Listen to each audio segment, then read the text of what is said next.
परमात्मा की तलाश, कोई कहता है स्वयं के स्वरूप का अनुसंधान। लेकिन चाहे जिस तरीके से हम कहें, तलाश हमारी एक ही है, ज्ञान की तलाश। ये तो कॉन्सिक्वेंसेस हैं आत्मज्ञान के। तो दो तरह के ज्ञान हमारे जीवन में बड़े स्पष्ट हैं। पहला विज्ञान। विज्ञान का मतलब स्वयं से बाहर की चीजों का ज्ञान। विज्ञान का मतलब है स्वयं से बाहर की। हमारा शरीर भी स्वयं से बाहर है, we know it, we feel it. हमारा मन भी स्वयं से बाहर है। तो स्वयं से बाहर का ज्ञान वो विज्ञान है। उस विज्ञान को हम सीखते हैं। वो चाहे किसी भी तरीके से सीखा जा सकता है। कोई उसके लिए खेतीबाड़ी करता है, वो भी एक तरीके का विज्ञान है, वो सीख रहा है। कोई डॉक्टर होता है, कोई इंजीनियर होता है, मैं अध्यापक हूँ। हम सब लोग कोई ना कोई विज्ञान सीखते हैं। उस विज्ञान की उपयोगिता की वजह से हम उससे समाज में धन कमाते हैं। उस धन से हम अपने और अपने लोगों की शरीर और मन की आवश्यकताओं की पूर्ति करते हैं। तो ज्ञान और विज्ञान। ज्ञान का मतलब है स्वयं की खोज, स्वयं की जानकारी, स्वयं को जानना। इसके लिए हमारे शास्त्रों में अलग अलग शब्दों का इस्तेमाल किया गया है। हम कहते हैं विद्या, अविद्या। विद्या का मतलब स्वयं की जानकारी, स्वयं की खोज। अविद्या का मतलब है स्वयं से बाहर की जानकारी, जिसको हम विज्ञान कहते हैं, साइंस कहते हैं। उसको हमारे शास्त्रों में अविद्या का नाम दिया है। या परा और अपरा। परा का मतलब स्वयं का ज्ञान, अपरा का मतलब बाहर का ज्ञान। तो बड़ा स्पष्ट है। ये शरीर और ये मन इसलिए मिला है क्योंकि इस शरीर मन से ही हम स्वयं को जानने की साधना प्रारंभ कर सकते हैं। इसीलिए हमारे शास्त्रों में कहा है, संतों ने कहा है कि मानव देह बड़ी दुर्लभ है। क्या दुर्लभता है इसमें? क्योंकि इस मानव देह के अंदर ही ये कैपेसिटी है कि वो सत्य को जान सकता है या स्वयं की खोज कर सकता है। तो विज्ञान, ज्ञान, ये दो हमारे जीवन के डायमेंशंस हैं, दो पहलू हैं। अफसोस की बात यह है कि सारा का सारा जोर जो है वो विज्ञान के ऊपर है। ज्ञान की कोई बात ही नहीं, कोई चर्चा ही नहीं, कोई जानता ही नहीं उसके बारे में। कभी हम उसके बारे में प्रयास नहीं करते। हम में से बहुत से लोग, करीब करीब सारे लोग, we are a religious country, we are a religious people. हम सब लोग मंदिर जाते हैं, प्रार्थना करते हैं, पूजा करते हैं, आश्रमों में जाते हैं, संतों से मिलते हैं। मांगते क्या है उनसे हम? कब तक लेक्चरर बना रहूंगा, रीडर कब बनूंगा, प्रोफेसर कब बनूंगा, हाँ, मोटरसाइकिल चलाता रहूंगा कि अपनी कार भी होगी, पुराने फ्लैट में रहूंगा या अपनी कोठी भी होगी। जिस मेंटेनेंस में 24 घंटे हम जुटे हुए हैं, उसी में उनसे कहते हैं आप भी थोड़ा सा मदद कर दीजिएगा, आप भी थोड़ा सा हाथ लगा दीजिएगा। उस मांगने में कोई बुराई नहीं, अपने से बलवान से मदद मांगने में कोई बुराई नहीं। लेकिन उसको स्पिरिचुअलिटी समझ लेना, उसको अध्यात्म समझ लेना कि हम मंदिर जाते हैं और भगवान से मांगते हैं तो हम आध्यात्मिक हो गए। हमारे मित्र हैं, कहते हैं साहब हम तो बिल्कुल हनुमान जी के दर्शन किए बिना नाश्ता भी नहीं करते। अब उनसे पूछता हूँ मैं, हनुमान जी से मांगते क्या हो? तो कहते हैं बस ये ना पूछो। हाँ? तो अपने को आध्यात्मिक कहना वो मुझको लगता है कि वो उचित नहीं, वो सही नहीं है। स्पष्ट रहना चाहिए हमको कि मैं आध्यात्मिक नहीं हूँ, मैं 24 घंटे इसी शरीर की और मन की मेंटेनेंस में लगा रहता हूँ। उसको आध्यात्मिक समझना ठीक नहीं है। तो मैंने कहा ये दो पहलू हमारे जिंदगी में, दो डायमेंशंस हैं, विज्ञान और ज्ञान। हम सबको पता है विज्ञान के बारे में। छोटे छोटे बच्चे होते हैं, 3-4 साल का बच्चा, वो स्कूल में बैठा हुआ रोता हुआ जाता है स्कूल। मैंने देखा है रिक्शा में बच्चे बैठ के रोते हुए जाते हैं, माँ बाप उनको जबरदस्ती स्कूल भेज देते हैं। क्यों? अरे पढ़ेगा लिखेगा नहीं तो कल को कमाएगा कैसे, हमारा खर्चा कैसे चलाएगा, अपना खर्चा कैसे चलाएगा। तो उस मेंटेनेंस का इतना महत्व है, इतना महत्व माँ बाप समझते हैं कि रोते बच्चे को, छोटे बच्चे को वो स्कूल भेजना शुरू कर देते हैं। और फिर थोड़ा सा वो बड़ा होता है, दुनिया को चारों तरफ देखता है, तो उसकी समझ में भी ये बात आ जाती है कि पढ़ूंगा लिखूंगा नहीं तो कल को अपनी और अपनों की कैसे मैं मेंटेनेंस में मदद कर पाऊंगा। तो सारी दुनिया, हर तरफ से सारे के सारे लोग एक ही काम में जुटे हुए हैं, उस मेंटेनेंस में जिसका की पर्पस हमको नहीं पता है। आज तो पता चल गया।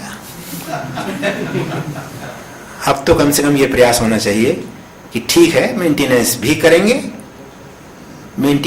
करेंगे, लेकिन थोड़ा समय इस मेंटेनेंस का पर्पस क्या है, उस पर्पस के लिए भी तो लगाएंगे। 24 घंटे तबला ठोकते रहिएगा तो बजाइएगा कब उसको? तो एक बिगनिंग हमको करनी पड़ेगी। एक बिगनिंग, एक शुरुआत करनी पड़ेगी उस तरफ की यात्रा की। और शुरुआत के लिए मैं कहता हूँ, फिर again once again I come to the same point, एक काम ऐसा करें जो कि डायरेक्टली या इनडायरेक्टली हमारी मेंटेनेंस को ही सपोर्ट ना करता हो। अभी हम जितने भी काम कर रहे हैं 24 घंटे, डायरेक्टली या indirectly they are supporting our maintenance. लेकिन एक काम 24 घंटे में 1 घंटे का समय ऐसा निकालें जबकि तय कर लें कि इस 1 घंटे में मैं कोई ऐसा काम नहीं करूंगा जो कि मेरी मेंटेनेंस को सपोर्ट करता हो। कुछ समझ में नहीं आएगा तो आंखें बंद करके चुपचाप बैठा रहूंगा 1 घंटे तक। ये आंखें बंद करके चुपचाप बैठना ही मेडिटेशन है, ध्यान है। मैं ध्यान भी सिखाता हूँ, फिर कभी मौका लगा तो ये तय कर लें कि हमको अपनी जिंदगी में कुछ काम करना है जो कि मेंटेनेंस के साथ साथ जो हमारे जीवन का उद्देश्य है, जो पर्पस है, उसकी तरफ भी हमको ले जा सके। तो जैसे मैंने कहा, शुरुआत के लिए आधा घंटा, पौन घंटा, 1 घंटे का समय निकालेंगे, चुपचाप आंखें बंद करके बैठे रहेंगे।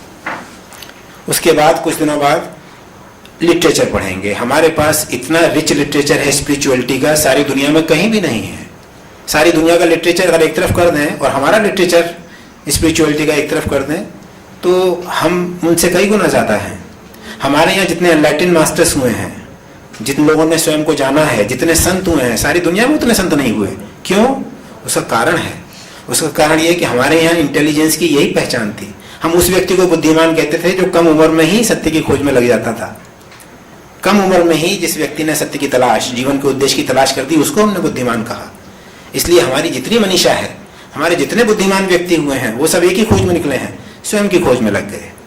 जबकि हमसे बाहर जो दूसरे देश हैं, मुल्क हैं, अमेरिका है, यूरोप है, दूसरे कंट्रीज हैं, वहाँ शरीर को और मन को मेंटेन करने में कैसे सुविधाजनक बनाया जाए, कैसे उसकी प्रोडक्टिविटी बढ़ाई जाए, सारा ध्यान जो था वो उसके ऊपर था। तो विज्ञान का सारा विकास पश्चिम में हुआ और ज्ञान का सारा विकास हमारे यहाँ हुआ। तो इतना रिच लिटरेचर है, इतना रिच लिटरेचर है जिसकी कोई सीमा नहीं है। हमारे पास उपनिषद हैं, हमारे पास पुराण हैं, हमारे पास वेद हैं, हमारे पास गीता है, हमारे पास महावीर के वचन हैं, बुद्ध के वचन हैं, कबीर के वचन हैं। तो पढ़ें उसको और समझने की परवाह ना करें। शुरू में कुछ समझ में नहीं आएगा, लेकिन तय कर लें आधे घंटे तक हमको कोई स्पिरिचुअल किताब पढ़नी है। अभी समझ में तो मार्केटिंग नहीं आती, शुरू में है तो स्पिरिचुअलिटी तो समझ में नहीं आएगी, लेकिन ये तय कर लें आधे घंटे, पौन घंटे का समय हमको उस किताब को पढ़ने में लगाना है। तो आधे घंटे के लिए आंखें बंद करके बैठें, आधे घंटे के लिए ऐसी किताब पढ़ें जिसको कि मैं कह रहा हूँ स्पिरिचुअल किताब है, जो किसी तरीके से आपकी मेंटेनेंस में कोई मदद नहीं करती है। धीरे धीरे धीरे धीरे पाएंगे आप a new stream in your life has started. एक नया जीवन का एक ढंग जो है वो शुरू हो गया है। और फिर जैसे कोई फिजिक्स में पीएचडी करना चाहे तो हम क्या कहते हैं उससे? हम कहते हैं भाई पहले बेसिक लेवल पे थोड़ा सा फिजिक्स पढ़ो, प्राइमरी लेवल पे फिजिक्स पढ़ो, फिर सेकेंडरी लेवल पे फिजिक्स पढ़ो, फिर बीएससी और एमएससी के लेवल पे फिजिक्स पढ़ो। उसके बाद अगर पीएचडी करनी है तो यूनिवर्सिटी के किसी फिजिक्स के प्रोफेसर को पकड़ो जिसकी खुद की पीएचडी हो गई हो और जो दूसरों को भी पीएचडी कराता हो, और उनसे जाके प्रार्थना करो, साहब मैं आपके अंडर में पीएचडी करना चाहता हूँ। वो आपको पीएचडी कैसी की जाए वो कराएंगे आपको। जैसे उनकी पीएचडी हो गई ऐसी आपकी भी पीएचडी हो जाएगी। तो जब आपने सफिशिएंट अमाउंट ऑफ लिटरेचर पढ़ लिया है, आप आंखें बंद करके काफी देर बैठ चुके हैं, आपकी समझ में अध्यात्म कुछ कुछ आने लगा है, then find a living master. फिर ऐसे संत को ढूंढें जिसकी पीएचडी हो चुकी है अध्यात्म की, मतलब जिसने स्वयं को जान लिया है। देयर आर मेनी पर्सन्स, चूंकि हमको उस तरफ की जानकारी नहीं है। आई नो एटलीस्ट 12 पर्सन्स, कम से कम 10-12 लोगों को मैं जानता हूं जिन्होंने कि स्वयं को जान लिया है, जिनको कि मैं संत की कैटेगरी में रखता हूं। One of them is my गुरु जी, जिनके बारे में बताया गया, परमहंस ज्ञानेश्वर जी जो कुरुक्षेत्र में रहते हैं। तो किसी भी संत के पास जाएं, उनसे प्रार्थना करें, साहब कि मुझे साधना बताइए, मैं भी स्वयं को जानना चाहता हूँ। जैसे आपने स्वयं को जाना वैसे मैं भी स्वयं को जानना चाहता हूँ। और ये नियम है, प्रकृति का नियम है, परमात्मा का नियम है कि जिस आदमी ने स्वयं को जान लिया है वो फिर बाकी समय क्या करता है? वो बाकी समय वो दूसरों की मदद करने में ही गुजारता है। तो जिसने स्वयं को जाना है उसके पास जाकर प्रार्थना करें, वो आपके लिए उपयुक्त साधना बताएगा, और वो साधना करके जैसे उन्होंने स्वयं को जाना है वैसे आप भी स्वयं को जान लेंगे। जैसे उनके जीवन का उद्देश्य पूरा हुआ है वैसे ही आपके जीवन का उद्देश्य भी पूरा हो जाएगा। तो ये थोड़ी सी बातें मैं आपसे कहना चाहता था। बहुत सारे क्वेश्चन आंसर होंगे, लेकिन I am postponing them for the moment, क्योंकि अभी कई प्रेजेंटेशन होने हैं। लेकिन प्रेजेंटेशन के बाद मैं यहाँ रुकूंगा। अगर उसके बाद भी अगर आपकी इतनी जिज्ञासा है, कुछ जानना चाहें इस विषय में और आगे, I am available for that service. इस बीच में एक काम कर लीजिएगा, बस मेरा मोबाइल नंबर नोट कर लीजिएगा। कभी भी जरूरत पड़े 24 hours I am available for this service. मैं अभी साधक ही हूँ, अभी सिद्ध नहीं हुआ हूँ, लेकिन इतनी समझ आ गई है कि मैं 24 घंटे मदद करने को तैयार हूँ। Please note down my mobile number. मेरा नाम है अनिल कुमार अग्रवाल और मेरा मोबाइल नंबर है 9336931359। ये मेरा मोबाइल नंबर है। मेरी एक वेबसाइट भी है, हमारी गुरुजी के आश्रम की वेबसाइट है। जो आप लोग कंप्यूटर देखना चाहते हैं, जानते हैं, कंप्यूटर में जिनकी रुचि है, they can visit the website www.paramhansgyaneshwar.com www.paramhansgyaneshwar.com। और जैसे ये मैंने कहा, इस सेशन के बाद भी मैं